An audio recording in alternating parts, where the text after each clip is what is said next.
Ladies and gentlemen, if I may have your attention, the troublesome crowd on my left, if you don't mind calming down for a second. On the right, look at them, all so well behaved. Thank you so much for being with us. It's already been a fascinating and very, very engaging morning. I was delighted to see that we had not just presentations, but actual dialogue between the people on the stage and between the people on stage and in the audience. A very, very important part of what we do here at the Wilson Center. I would like to, before we get into the speeches and the remarks here today, I would like to offer my congratulations to Chris Wilson and the team here at the Mexico Institute for everything they've done, and also to Russ Jones and all of the team over at the BTA. Thank you so much. Congratulations on organizing a fantastic event. Well done.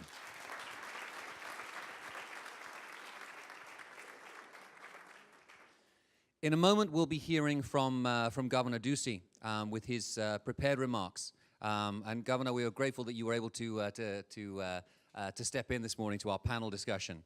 But before we do that, we have some opening remarks from two mayors who are a living example of what is possible at the border. We have with us Mayor Kevin Falconer, Mayor of San Diego, and Presidente Municipal Juan Manuel Gastelum of Tijuana. Thank you very much for being with us. The title, as you know, of this lunchtime conversation is Cities and States Working Across the Border. Mayor Falconer and Presidente Municipal Gastelum are a terrific example of how cities can actually work across the border. And this is something we've known for a long time. We know that, in fact, cooperation at the local level is just as important, if not more so, than cooperation that takes place at the level of federal governments. So we're delighted that you both have taken the time to be with us here today. Thank you so much for coming to the Wilson Center. I'd like to invite you up here to give a few comments to kick us off for this lunch. Thank you very much. Well, good afternoon. I'm Juan Manuel, and this is Kevin. We are delighted to be here, and I have a few remarks that I'm going to give, but just this is a relationship that we are so very, very proud of between San Diego and Tijuana. And I think that those of you who've heard us speak before know that we don't really talk in terms of two cities. We talk in terms of one region, and one region that are united by so many commonalities, whether it's our families, whether it's our culture, whether it's our economy, whether it's our environment. It is a strategic advantage for us to be neighbors, for us to be friends. And when we have the opportunity to tell our story, particularly here in Washington, D.C., we love it because if we're not telling our story, nobody else is. And that is, I said before, a relationship that we are so very, very proud of. We have worked very closely together in the last several years, and in fact, we feel so strongly about it that we recently signed in Tijuana, went right next door, a memorandum of understanding between not just our cities, but all of our department heads. And so our department directors get together on a monthly basis to talk about key issues of concern, whether that's public safety, whether that's environment, whether that's, of course, business. And we are united on growing good quality jobs on both sides of the border. And it's working. I will give you just one example of the success we have. If you take what's happening in Tijuana and you take what's happening in San Diego in the arena of medical device manufacturing, we are the largest hub of medical device combined. We are the largest hub of medical device manufacturing on the planet. Again, that's a strategic advantage. That's a strength. And the more we have the opportunity to grow that strength, to grow that trade as we work in Mexico City, as we work in Washington, D.C. to get federal dollars for increased infrastructure, as we're looking at additional crossings, as we're looking at so many things that benefit both of our cities. And so for us to be here today in the meetings that we've had, I want to thank everybody here at the Wilson Center. It is a relationship, as I said, that is long-standing. And we are very proud in San Diego that the history of our city is in large part our relationship with our friends and our neighbors in Tijuana. And so with that, again, I want to thank all of you for letting us come. I'm Governor, looking forward to hearing you, my friend. But again, this is a strategic partnership that accrues to the benefit of both of our cities. And we love the opportunity for cities to talk about how we continue to lead the way, not just on the local level, but to show what that partnership is. We're the largest land border crossing in North America. As I said before, that is a strength.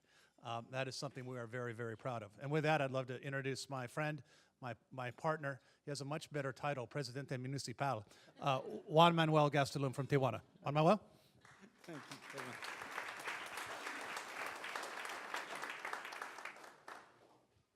Well, thank you very much. I'll try to do my best with my English. I was born in Tijuana. My parents were born in Tijuana. My sons and daughters are born in Tijuana. And so, fortunately, San Diego has a good mayor. That's Kevin Faulkner. And we have been working together as a clear example of good things can happen. Even though we have a border, we know it's there. There's a wall, we know it's there. There's a legal wall. You know, when you want to go to someone's place, you have to knock on the door. It's there. But we can work together. I mean, we've been doing things, as I don't want to repeat what Kevin just said, but it's true. I want to invite you to come down to San Diego, Tijuana region, the Cali Baja region. We want you to visit us. We want to take you to our Mediterranean, Baja California food. Have wine in Valle de Guadalupe. It's a beautiful places, and we can take advantage of that. And he said, what's this has to do with businesses? What does this invitation has to do with things happening, good things happening at the border? Well, it's part of our way of doing things. We want to have you in Tijuana. We want to have you in San Diego. And well, let me go back and read what I have been writing, what I wrote. I'm sorry. Let's see. Good morning. Well, it's good afternoon. Thank you, Mr. Wood, Duncan. Thank you very much. It is great to be here with all of you at this wonderful capital of D.C. and with my friend, Mayor Kevin Faulkner. I appreciate the Wilson Center Mexico Institute for your invitation. Today, we are here together at D.C. because we want to highlight the importance of our binational economy and our community, especially in this critical time, and that it will be reviewing the renegotiation of NAFTA to benefit the two countries. We want to leave here a clear example of we can do it. We can work together. Whatever's going to be renegotiated can be done, as long as us as people, as intelligent people, work on it. We sometimes our federal officials in Mexico, sometimes federal officials in Washington, they've never been in that border. They don't live border. They don't live the way we live down there. It's I have been dealing with the change of hours. I haven't got through with that. And well, we want to be part of it all. We want to be working with you. Tijuana and San Diego have a unique relationship. Over the last few years, Tijuana and San Diego have made great strides to work together with more effectively. A few months ago, as Mayor Faulkner said, we signed an MOU, an agreement between our cities. For what? What was the purpose of that MOU? To work together, to show the people that we can write it down, we can abide by what we signed, and we can show it to the whole world that our communities, that our region, the Cali Baja region, it's a great region to do business. It's a great event. It was a great event and great news for our region. Our relation is stronger than ever. Tijuana and San Diego are proud of our history of collaboration. Though I have been in office for 6 months, Mayor Faulkner and I have been working together for our region. The San Diego-Tijuana border is one of the largest and most important border. Both cities share the culture, tourism, commercial trade, medical services, and many more important services. Our culture and commercial trade at the border crossing are substantial. For example, in 1 month, November 2016, the border had more than 4 million border crossing. By car, or in your car, or walking. The Cali Baja region, mega region, has a privileged geographical location and high competitiveness, We generate in foreign investment thousands of jobs which are mainly distributed in the aerospace, medical, and electronical sectors, where many of the companies have operations in Tijuana and headquarters in San Diego. It's amazing. Doing good things, people cross the border to do business in Tijuana, live in San Diego, or vice versa, have businesses in San Diego and live in Tijuana. Our cooperation has been increasing not only in an economic aspect of a commercial. It's not a coincidence that the exportation that came out from the United States travels through Baja and Tijuana, and we have more than 30 million interactions a year that generate 1,000 millions of dollars, enriching our economy, benefiting the people that live in our region. We are divided by borders, yes, but united by our common goal to bring prosperity to our people. Actually, the common goal, yes, that's prosperity to our people, binational businesses and generating jobs that create opportunity on both sides of the border. And in cities, we want to help those businesses grow. When jobs are created in Tijuana, jobs are created in San Diego, and vice versa. We have made a lot of progress over the years, but we know there's more work to do. And to do that, we must keep this relationship strong in light of some of the things being said outside our cities. What should be said then? Together, Tijuana and San Diego have brought good jobs to Mexico and the United States. Together, we have made our cities safer, and together we have shown why our region is one of the best places to do business in the world. And together, we have shown why our region is a successful example that building bridges or of understanding are beneficial for our communities. Thank you all, and God bless us all.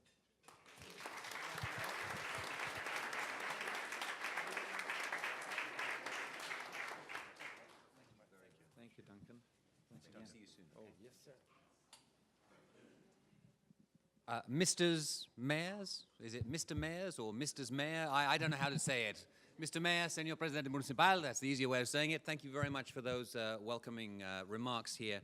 I had a slip of the tongue earlier on. I actually said that, of course, the governor would be giving his prepared remarks, but it's not. There's going to be a moderated conversation. And the man who will be holding that conversation with the governor is a very dear friend of the Mexico Institute, a member of our advisory board, Ambassador James Jones, who is also co-chairman and CEO of Manat Jones Global Strategies. For those of you who have a copy of the list of biographies here, it's a long and distinguished bio here. But we are particularly indebted to Ambassador Jones, not just for his service to the United States, his help here at the Mexico Institute, but of course Ambassador Jones was U.S. Ambassador to Mexico between 1993 and 1997. This is a man who understands why NAFTA matters. He understands why the economic relationship with Mexico matters. And he also understands the need to constantly come back and to remind us all about why it matters and how we can actually spread the message. So I'd like to invite Ambassador Jones to come up here, and also Governor Ducey. Thank you so much for being with us. I introduced you this morning, but once again, many, many thanks for your support.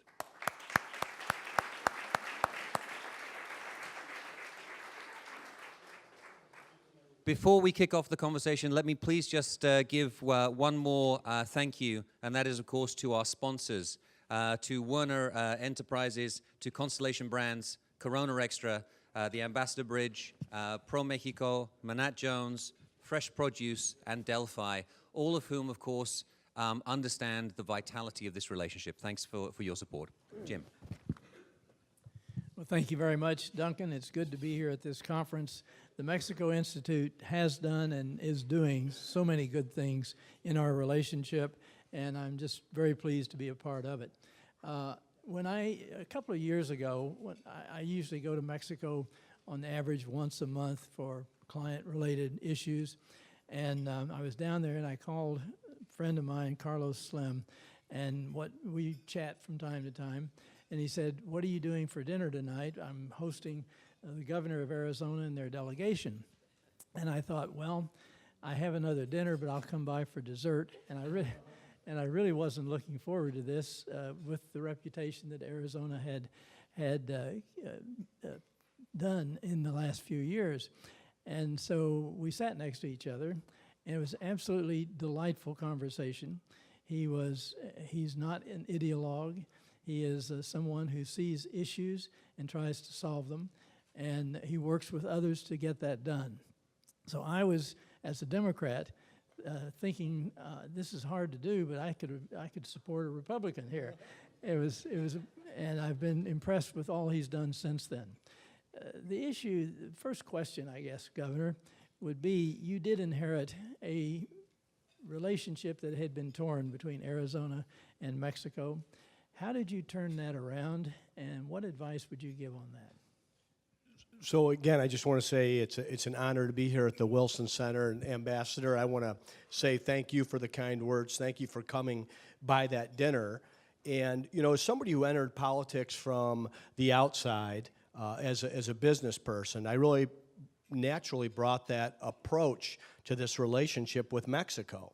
And Mexico was our #1 trading partner. It wasn't even close. It was ×4. And you actually refreshed my memory of a story that helped us in this setting. There were some local business people that after my election had been working for some time to get Carlos Slim to come to Phoenix to address the business community. And when you're the governor and Carlos Slim is coming to town, they say, would you like to greet Mr. Slim? And I said, sure, I would love to. And I was the first one in the room, and he came in, and he said to me, I'm pessimistic. And I said, well, I don't want you to be pessimistic. I'm the new guy. I want you to be optimistic. And he shook my hand, and he said, I'm going to be optimistic. And he went out, he gave a great speech.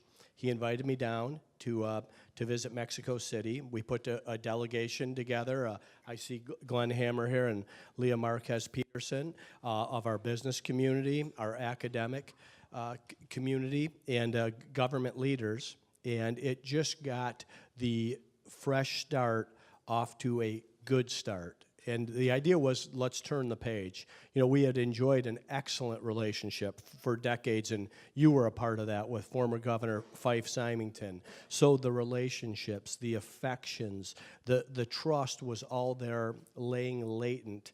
And the hospitality, the welcome that we received, and the invitation to start anew was on behalf of the Mexican federal government and what we've experienced since then. So we see it as a real positive and something that we want to build on.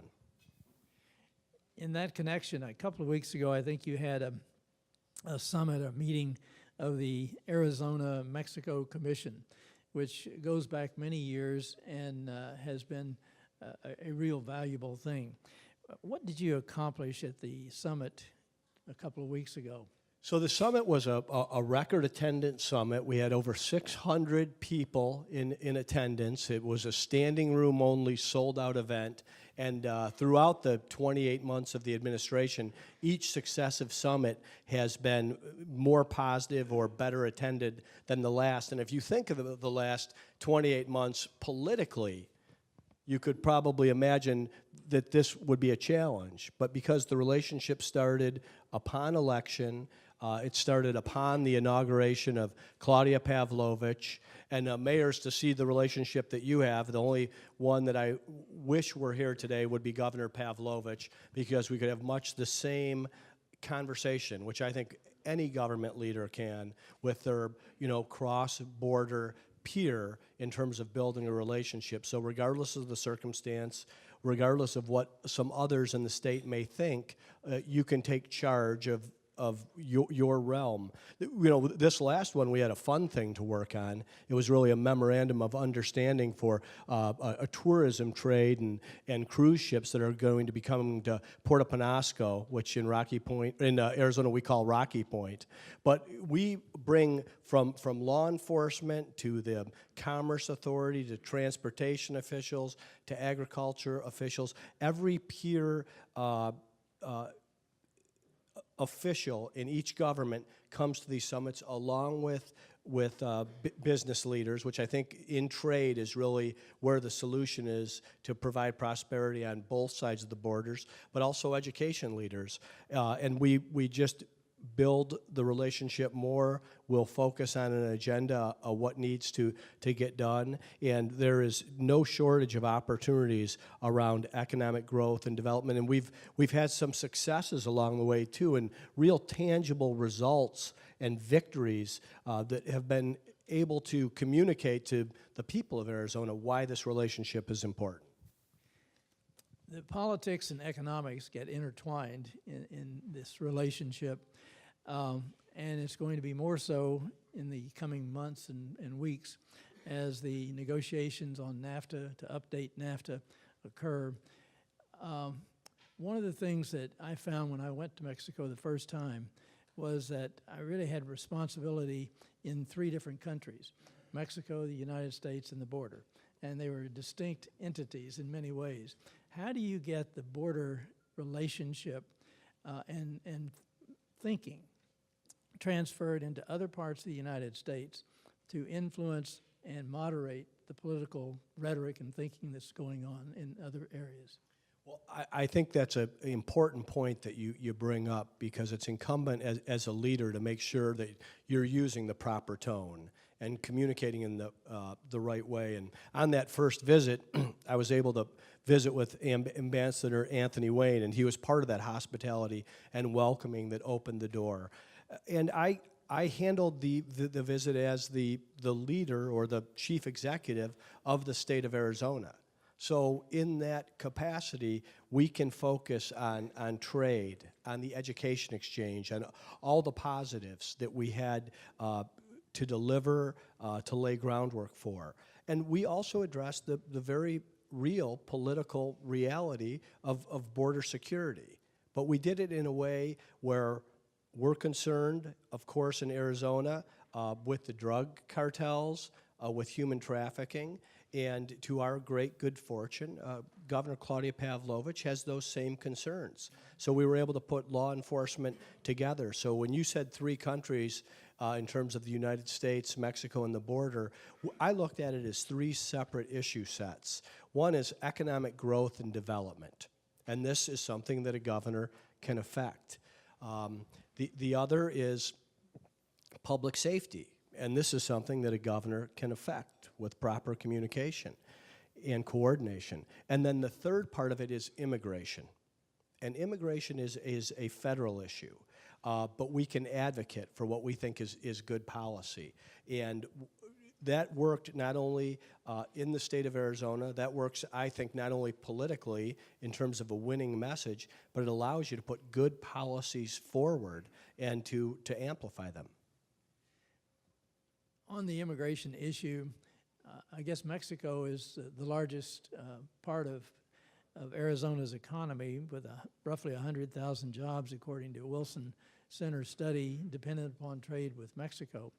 How do you deal with the immigration and the economics? How do you separate that and deal with them?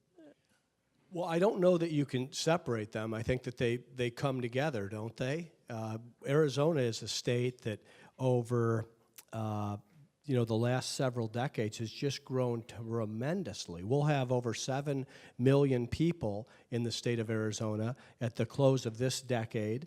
We are currently, Maricopa County is the fastest growing county in the United States, and there's 3,144 counties in the U.S. Phoenix is the fastest growing city. We've seen our economy grow and expand because of this. So what I knew as an Arizonan, someone who came there when I was 18 years old, is that Arizona is very welcoming and inviting, and a place where people come from all over the country and the world to live. And that has been a net benefit for our economic development, job creation, tax base, revenues that we have to provide for education and universities. And I think as the chief executive, you have to make that case as to why growth can be both good and responsible, and how it results in prosperity for your citizens. I think anybody here who's a business person knows that you have a lot better holiday party when your revenues are growing than when they're contracting. And our revenues are growing, and it's because people love our state and they're moving to our state.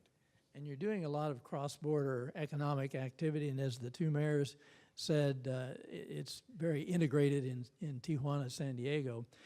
Do you get a political backlash from some people in Arizona, some of your constituents, who think that we're moving too many jobs to Mexico and not keeping enough in Arizona? And I've how do never you deal with that? Well, that's a great question. I want to tell you one success story that we had. There's a company called Lucid Motors Company out of Northern California. They're an electric car manufacturer, cutting edge. It's the folks that built Tesla. It's the second generation of a new startup company, highly capitalized, looking in 60 different markets as to where they would build their electric car manufacturing plant, competition amongst 13 different states. And as a governor, I'm often more comfortable talking to business people than I am state legislators. So I delegate out the legislative meetings, and I try to attend all the economic development meetings. And on the third meeting I had with their chief executive, his question to me was, our decision is going to be made on who has the best relationship with Mexico. How is your relationship with Mexico? Now, I looked at this as a layup, you know, a softball. But what I challenged them was to find out for themselves. So they went to Sonora. They visited with Governor Pavlovich's administration. And several weeks later, we conducted the ribbon cutting with all of the media invited on the front steps of the Arizona State Capitol in downtown Phoenix, Arizona. So if there's a political backlash, it's been a positive one. This audience is composed of business leaders, community leaders.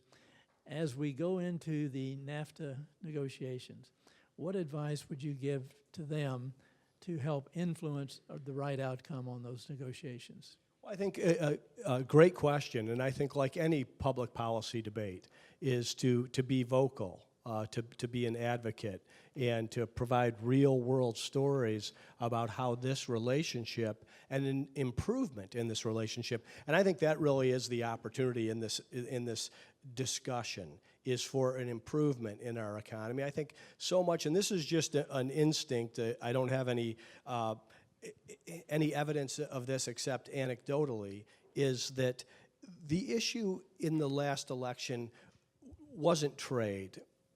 It was a tepid economy. It was jobs that have not come back. And I don't think we're going to necessarily get the jobs that went away 20 and 30 years ago, but we all know the difference between a growing, vibrant, dynamic economy and an economy that's barely in the positive territory. Mexico, when we have had that vibrant, growing economy, has been a part of that, and so is North American free trade. And I think that's the opportunity in this negotiation, is that we have a 2.0 situation, a new and improved, a next generation, whatever you want to call it. But we're going to need all folks at the table advocating on behalf. But I think that's something, like much of what I've experienced in my relationship with Mexico, is these are not partisan issues. These are good policy issues. Wouldn't you say that it's very important for local leaders to communicate with members of Congress on the very views you're talking about? Otherwise, you're going to have a different viewpoint. I think it's critical, Ambassador. And when I say local leaders, I'm not just talking about elected leaders. I'm talking about civic leaders and specifically business leaders to be vocal in this communication, because this is not a debate where you want the loudest voice at the table to be the winner. You want the one that's making the best case, the most reasoned case. Let me ask one other question, which is not exactly related to trade activity at the border. And then we'll throw it open for some questions from the audience, if that's agreeable. Sure. Last week, you declared a statewide health emergency to address the opioid overdose deaths in Arizona. What are you doing to meet that challenge? So opioids are an emergency. It's a public health emergency in the state of Arizona and other places in the United States, and we're going to treat it as such. And I think it's part of the reason we've been able to have success on some of the tougher border discussions, because what's happening at the border, of course, are the positive things of trade and transit and tourism, but we also have drug traffickers and human trafficking. The opioid issue is something that's a phenomenon from these miracle drugs that have been created. We have addiction at a record rate. We lost 790 Arizonans in this last year. So part of it, of course, is treatment. It's also prevention, to stop this before it ever starts with someone. Once they are addicted and then are removed from this product, oftentimes they turn to heroin, and this is an issue with the drug cartels. We're doing a number of things. We're limiting the first fill of opioids for patients that are on government assistance.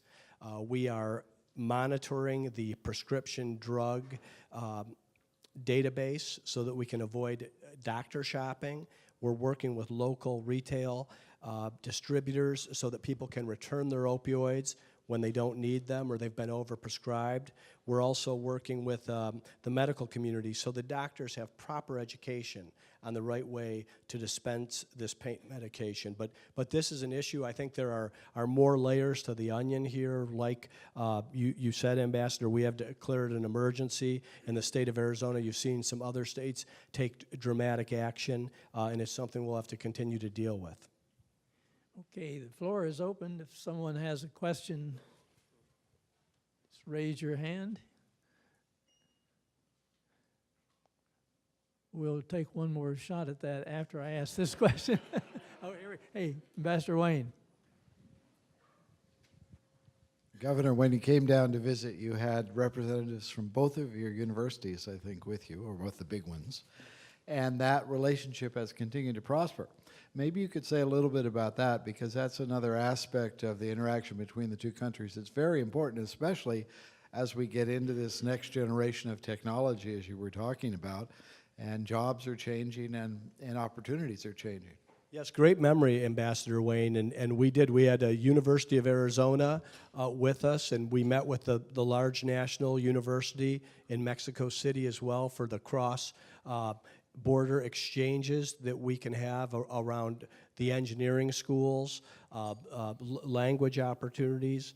Michael Crow at Arizona State University has the largest public university in the country, was also named the most innovative university in the country, beating out MIT and Stanford, and has a tremendous international, diverse community on campus. And I possibly because of my background, I always think of the trade opportunities first, and I think those are the ones that are most immediate in this changing world that we have. But the long-term way to help solve and ensure and guarantee these relationships is with student exchange. It's about the people, and it's about the relationships. And in Arizona, we already enjoy so many of these relationships over the course of time. It's to ensure that they are there. And we have 3 public universities, along with several private universities, that would love to participate in this and participate in even a higher level.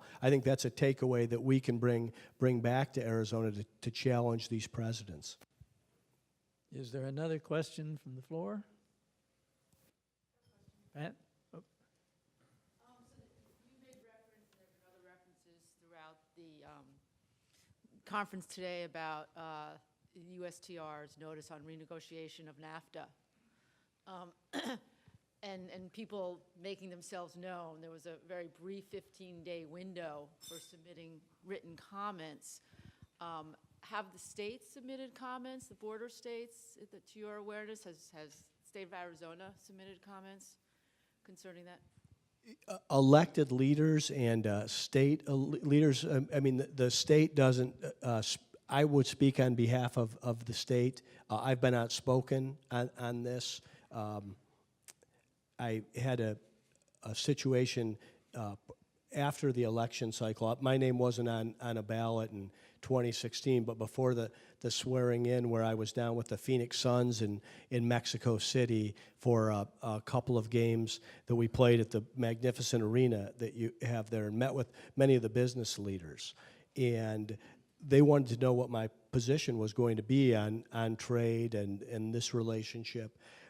So when I'm out doing this, it's not only in a formal setting at the Wilson Center, but we're also advocating with our senators, with the Congress, and of course the administration as well. So yes, you can count on Arizona, and I don't want to speak for other governors, but there are 33 other states that enjoy a top 3 trade relationship with the nation of Mexico. But you can count on Arizona to not only have a voice here, but to have a seat at the table as this is decided. In response to her question also, I think it would be very well if you can help ignite the National Governors Association. They're going to be responsible for the redistricting in a couple of years, and I think they are listened to quite well by members of Congress, so whatever they can do would be very helpful. Pat Ottensmeyer? Oh, right here. You actually just sort of addressed my, not really a question, but a request, and that is your role with the National Governors Association. We had the opportunity, Ambassador Jones and I both participate on a group called the U.S. Mexico CEO Dialogue, and the leader of the NGA was at the meeting last week, Governor McAuliffe from Virginia, and we asked and challenged him to get the Governors Association, realizing you're not going to get all 50, but get the Governors Association to speak up and let the administration, the Congress, the people who are going to be responsible for the outcome, the new policies with respect to NAFTA and our relationship with Mexico, to speak up and let their interests known. You obviously get it, so you're in a great position to take a leadership role there. So I know you have your convention coming up in July. We did challenge Governor McAuliffe to, if you can't get 50, get 30, get 20.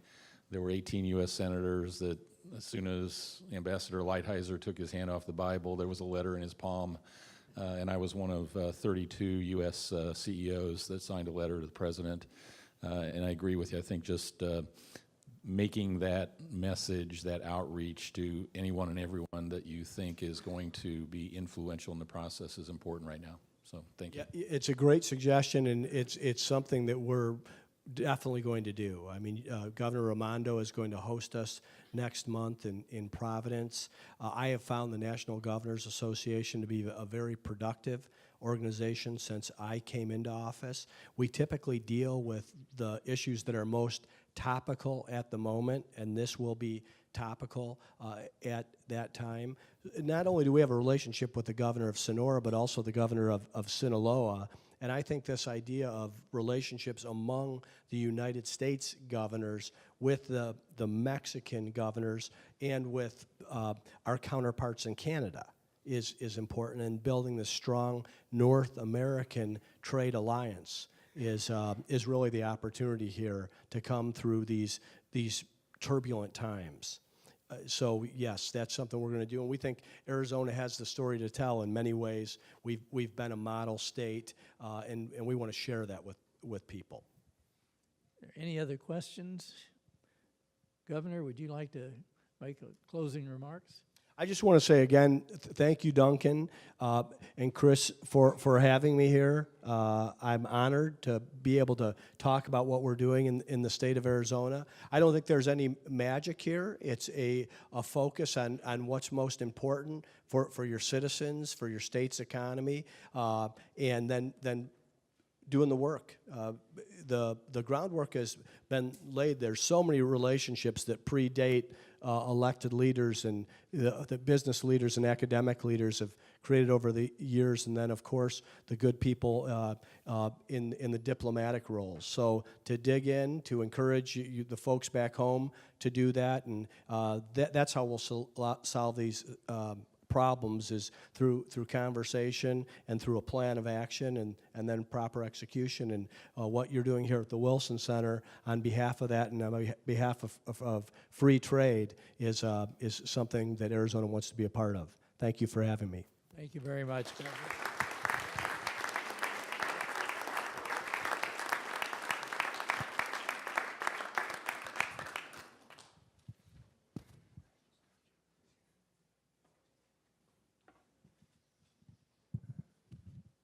Thank you, Governor, Ambassador. That was a terrific conversation. I would just like to add my own, trying to think of 2 cents is what you say in this country. I was going to say 2 pennies, but I guess that would work as well. Here at the Mexico Institute, we're constantly looking for examples to highlight the deeply integrated nature of the relationship. And for a long time, we've talked about the fact that there are many companies that produce goods in Mexico but do the R&D here in the United States. And those are good jobs. I mean, those are jobs which really are well paid, they're cutting edge, they require an advanced skill set. But I came across an example recently where, in fact, the reverse happens, and it takes place in Arizona. And that is the Intel plant just outside of Phoenix, where 1,000 people are employed. And a lot of the design, the R&D for that plant takes place at the Guadalajara Design Center in the state of Jalisco. That is something which I think is an extraordinary example of how deeply integrated the two economies are, and how traditionally when we think of an integrated production platform between the two countries, we think of parts and goods going back and forth and gradually turning into the finished product. This is an example of where ideas and innovation are flowing back and forth between the two economies. And that, if we're going to face the challenges of the fourth industrial revolution of automation, we need a lot more of that. And so I think if we can highlight these examples, and Arizona, thank you very much for doing that and giving a great example like that, then I think we'll go a long way towards actually being competitive and successful in the future. We have about 20 minutes before our next panel kicks off at 1:40. So I would encourage you to either linger and continue your conversations, take a little walk in the delightful cool breezes of Washington today, or find a way to relax and check your email, because I know that nobody looked at their phone during this session. I was checking around. Thank you very much to all of you for being here, and we'll see you at the next session. Cheers.